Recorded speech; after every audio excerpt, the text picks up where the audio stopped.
Hey guys, this is Mark from Melbourne. It's been quite some time since I've made a video and just wanted to potentially get this channel up and running again, but just not 100% sure what sort of content to create.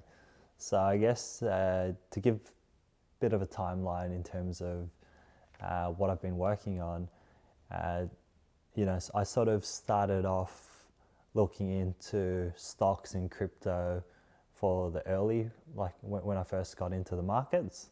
So that was sort of between, I'd say, 2012 and 2018. So for those 6 years, I focused predominantly looking at stocks and also just working in my job. So what that kind of looked like was running my own business for a couple of years, which didn't really pan out, but there were a couple of lessons out of that. And I think the biggest one was I had the right mindset in terms of taking risk and going for it, but I chose a business model, groceries or fast consumer goods, and it wasn't aligned with my interests or my skills really. But that doesn't mean that I'm not suitable for business. It just means that my focus was probably misaligned. And I think a lot of that comes down to age as well. So being sort of 22, 23, I don't think I didn't have half the experience or wisdom that that I wouldn't say that I have now, but I'm a little less ignorant, just sort of having those experiences and learning from them. And since then, I've focused on, sort of trading, investing, and then just working on digital marketing.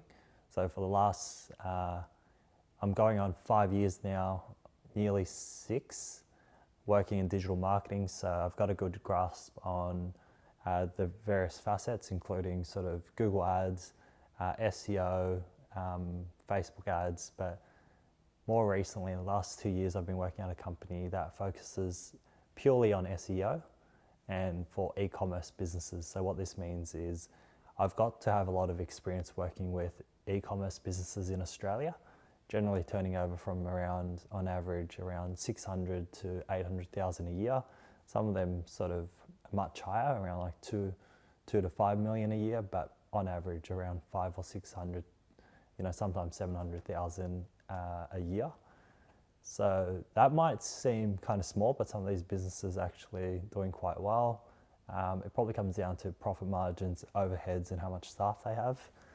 And more recently, I've probably taken a more passive approach in terms of investing, but still, I have to say I'm like obsessed with the market. So if I'm not on YouTube watching videos, I'm on Twitter, just looking at what's sort of, in the headlines. So for the last 12 months, it's kind of been mostly focused around interest rates. It's mostly around the US stock market, crashing for more than 12 months and then sort of chopping sideways.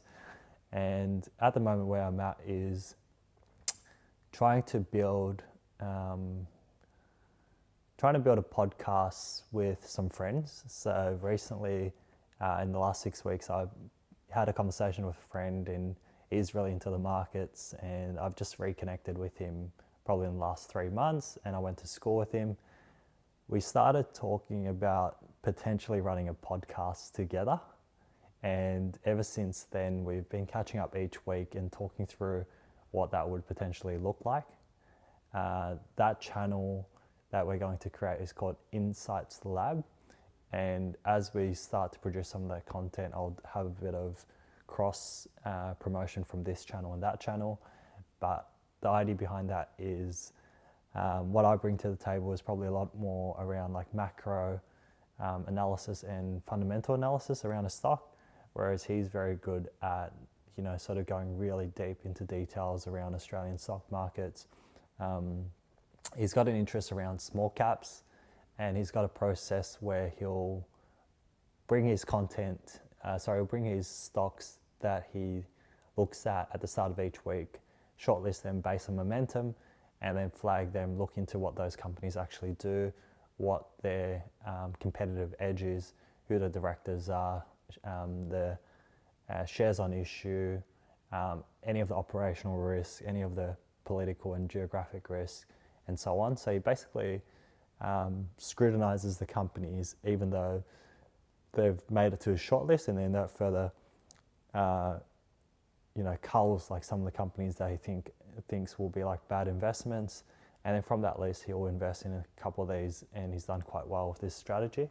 So the idea is to kind of share some of those insights, and then also meet and build a community, or like find a way or platform. We're thinking about like Discord or Slack, in order for people to jump on a regular meeting with us each week on either a Zoom call or Google Meet call, and then off the back of that share some insights, but then collate a lot of what we've discussed, bring that content onto the actual platform itself so that people can reference it later. So we'll share tools around, resources and tools based on, like, for example, TradingView, which is for charting platform. We've got various newspapers online, magazines, and then you've also got like stock screeners and various other tools. So that's pretty much where plan is at the moment.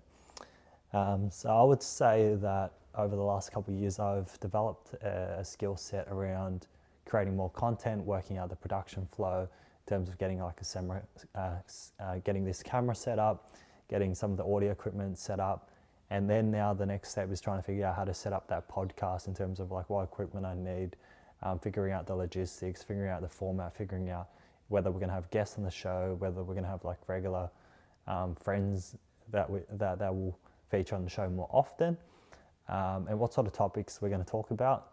There's a lot of things that we want to talk about that are based on, I guess, less around the markets, but more around life, and probably more around like self-development, and also like, just general topics around like nutrition, health, career, and that sort of thing. So that's probably going to be more lighthearted. So there's going to be 2 different podcasts, one for more like casual conversations with guests, and also like a regular format, but then there will also be a separate podcast called Insights Lab, which will be more based on the markets and more around like learning and becoming more educated with stocks, bonds, with crypto, real estate, and just general asset classes that you can invest in as an Australian. So hopefully you guys, if you're seeing this, I don't know how many people this is actually going to reach, because I haven't created a video for a long time, but if you're interested in, still into this, into like the markets, then definitely follow and subscribe. Give this video a like, hit the subscribe button, and follow me for more videos to come. Cheers, guys.